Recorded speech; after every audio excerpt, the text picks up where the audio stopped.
Thank you.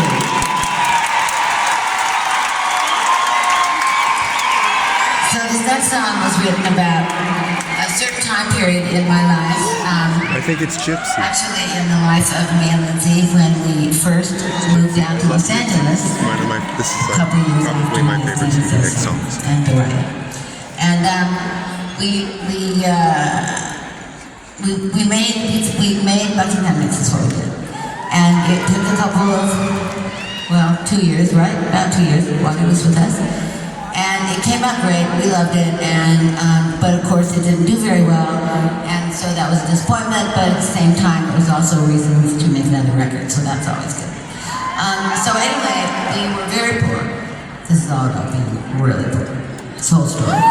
So we were very poor, and I was the only one in that family that worked, because I could be a waitress and a cleaning lady. Just think about what could Lindsay really do. Nothing. He was a telemarketer. He was a telemarketer for work. And he said, I can't do it. And I said, I knew you couldn't do it. Why didn't you just ask me? So anyway, I was the moneymaker in that family. And so we were poor. And we could spend no money. I had all the money in my bag, purse, shoulder bag, thing. I paid for everything. And I would take all the laundry down to Ventura and do all the laundry for 2 or 3 people, out of the goodness of my heart, and pay for that. And then I would pay for food, and I would pay for our car that had no reverse, and that was my Toyota. And so it's basically for 71, 72, and 73. Buckingham Nicks came out and didn't go anywhere. And then 74, we were back to being like hopeless and poor. So I thought these were terrible times. So we got to the first day of 75, and we got a phone call from Mick Fleetwood. And she's like, hello, darling. Who is it?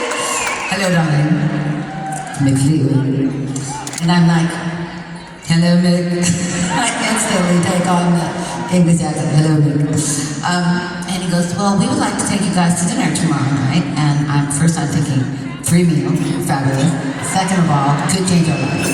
So I'm like, okay, great, we'll be there. Where do you want us to go? And it was a fabulous Mexican food place that we loved and we never got to go to. So we went, drove up, got out, parked our car, the had no rigor, had to park forward. And here they come in two like Cadillacs, the ones with the fins and red lights.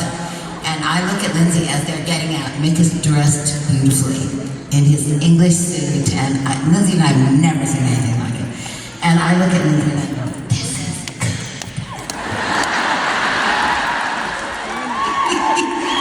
Very good. And so they all get out. Christina's gorgeous, And what I don't know is that Christina's been told, listen, we need a guitar player. He has a girlfriend. They are like a package. We can't get her, we can't get him without her. So if you don't like her, it's over. And we'll have a nice dinner and they'll go home and they'll leave. But if you do like her, then you make the decision, Chris. So of course we walk in, we sit down. Christine and I sit next to each other, and it's like we're like for 3 hours. And we are like this by the time we leave. Not knowing, she knew, but I didn't know. And I just fell in love with her. She was so great and funny and English, and I was like, oh my God, my best friend has just arrived. So anyway, we go home, and it calls us tomorrow, the next day, and says, rehearsal 2 days. And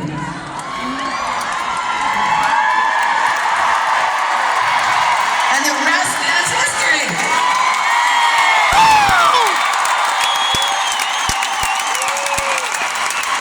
So anyway, that's how it started. Anyway, it went from really, really poor to like $200 a week, $400 a week, $800 a week a piece. And it's like I said, I was the financier. So I had all that money, and I was like saving it and taking care of it, and so we were climbing the ladder very quickly. And then we finished Fleetwood Mac comes out, and then we go on tour. And then we're really making good money. And my mom, who is a financial wizard, She calls me one day and she says, so, how's it going out there? And I'm like, well, it's going great. What's not to be good about this? And she's like, well, so how much money are you making? And I'm like, well, I'm not sure. A lot. I make a lot of money. And she goes, well, what are they doing? Who's managing? And I'm like, me. And she like laughs at that because she's met him, right? She's like, okay. And she says, so do you get like receipts and stuff? And I'm like, no. She goes, well, you know there's taxes. And I'm like, no, I know, because before we joined this band, Lindsay and I had no money, so we never filed taxes. So we don't know what taxes, we were barely able to get $250 a month together, so we did not file taxes. She goes, well, how do you feel about jail? And I'm like, you were seriously raining on my parade. Mom, she says, Stevie, you have to, what do you do? I said, we just signed LP and SM.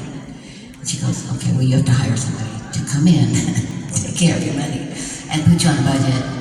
Budget doesn't sound good to me, but budget, okay.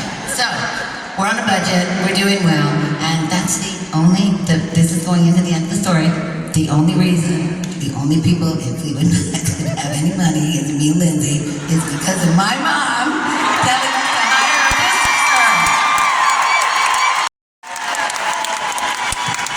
So anyway, there we were in this big band, totally rich. And I was kind of having some of those like days gone by moments where I was going, you know, those days are actually kind of cool before we joined Fleetwood Mac, and I kind of miss them. And it's kind of like, you know, serendipity and halcyon days and all that stuff, and the romantic days. And I'm like, and so I was kind of sad for off and on. Not always, just off and on.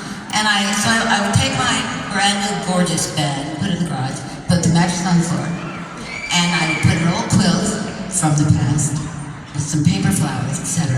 And I would sit on my bed and I would go, I am still Stevie.